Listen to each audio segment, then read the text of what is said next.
नमो नमः। आज हम आपके लिए संस्कृत व्याकरण की श्रृंखला को बढ़ाते हुए समास लेके आए हैं। संस्कृत में समास क्या होते हैं, ये कितने प्रकार के होते हैं, आदि आदि सब आपको विस्तार से बताएंगे। सबसे पहले समास का अर्थ समझते हैं कि समास होते क्या हैं। तो समास सम उपसर्गपूर्वक है।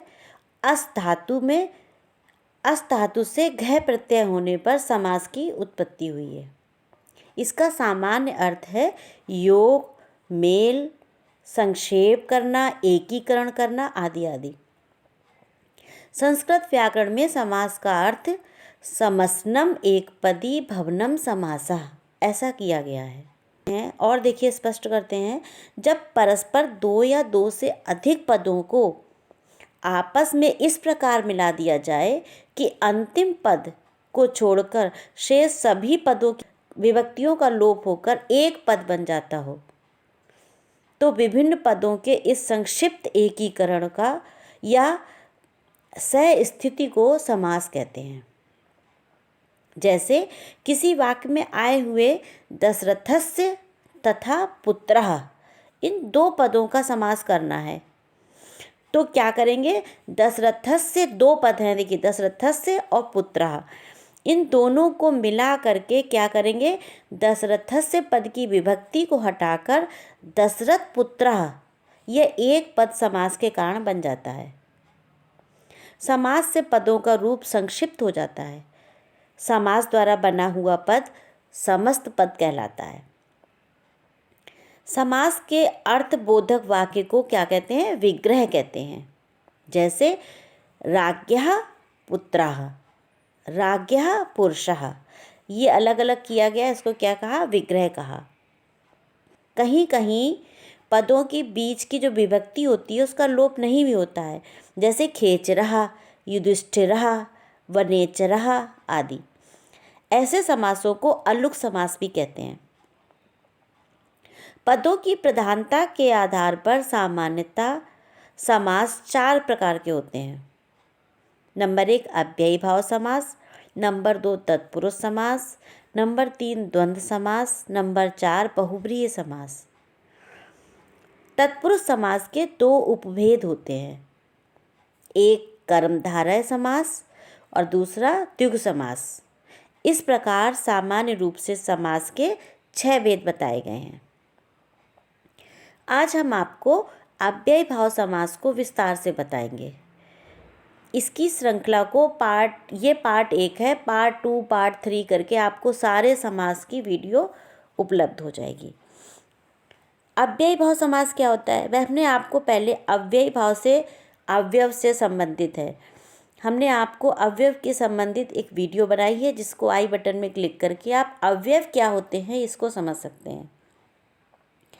अव्ययी भाव समास में पूर्व पद अव्यय होता है और उत्तर पद संज्ञा होता है। देखिए समास में सभी समासों में किसी में पूर्व पद प्रधान होगा, किसी में उत्तर पद प्रधान होगा, किसी में दोनों पद प्रधान होंगे। तो इसमें अव्ययी भाव समास में पूर्व पद अव्यय का होता है, दूसरा पद संज्ञा होता है। इस समास में प्रायः पूर्व पद का अर्थ प्रधान हुआ करता है, पहला जो पद होता है वो प्रधान होता है। अव्ययी भाव समास करने पर समस्त पद अव्यय बन जाता है, दोनों मिलकर के पूरा पद अव्यय बन जाता है और फिर इसके रूप नहीं चलते। देखिए अव्यय हमने पढ़ाया था, उसमें उस वीडियो को आप देखिएगा कि वो बिल्कुल एक जैसे रहते हैं, उसमें कोई परिवर्तन नहीं होता। जब परिवर्तन नहीं होता तो रूप भी नहीं बनते। और समास में आए हुए अंतिम शब्द का नपुंसक लिंग प्रथमा विभक्ति एक वचन में जैसा रूप बनता है, वैसा ही रूप अव्ययी भाव समास का हो जाता है। अव्ययी भाव समास में समस्त पदों का प्रयोग क्रिया विशेषण के रूप में होता है। इस समास का विग्रह करते समय पूर्व पद के अर्थ का ग्रहण किया जाता है। जैसे गंगायाः समीपम, तो इसको क्या बना देंगे, इति उपगंगम, इति उपगंगम। समस्त पद सदैव नपुंसक लिंग में ही प्रयोग किया जाता है। अब आपको कुछ उदाहरण देते हैं। समस्त पद, विग्रह और उनके अर्थ। जैसे यथाशक्ति, तो विग्रह कैसे होगा, शक्तिम अनतिक्रम्य। इसका अर्थ है शक्ति के अनुसार। प्रतिदिनम, ये तो समस्त पद बना, इसका विग्रह कैसे होगा? दिनम दिनम प्रति। प्रति क्या है? वो अवयव है और दिनम संज्ञा है, दोनों मिला दिया, प्रतिदिन या प्रत्येक दिन। उपग्रहम, गृहस्थ समीपम, घर के पास। अब देखिए आता है निर्जनम। इसमें निर क्या है? अवयव है, और जन्म मतलब मनुष्य, जनानाम, तो उसको बनाया गया है कि जनानाम अभावा, मनुष्यों का अभाव। तो पूरा समस्त पद क्या बन गया? अव्ययी भाव बन गया। निर्जनम क्या है? अव्ययी भाव समास हो गया। उसके बाद दूसरा है निर्दोषः। इसमें भी निर क्या है? ये अवयव है, और दोषः, तो इसका विग्रह क्या बनेगा? दोषाणाम अभावा, दोषों का अभाव।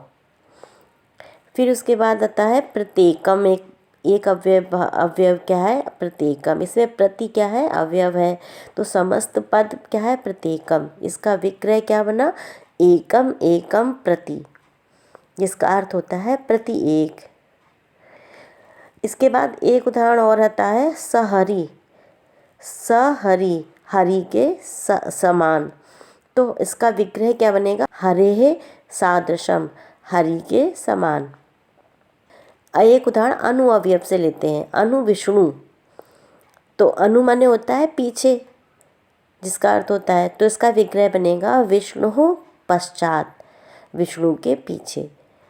इस तरीके से कुछ अवयव लेकर के हमने आपको समस्त पद अवयव बना करके कुछ उदाहरण समझाए हैं। उम्मीद है अव्ययी भाव समास आपको अच्छी तरह से समझ में आया होगा। इसी तरीके से नेक्स्ट सीरीज़ में हम आपको तत्पुरुष समास, बहुब्रीहि समास, द्वंद्व एवं दीर्घ समास लेके आएंगे। इसको आप लाइक करें और ज़्यादा से ज़्यादा शेयर करें। नए हैं तो सब्सक्राइब करें। धन्यवाद।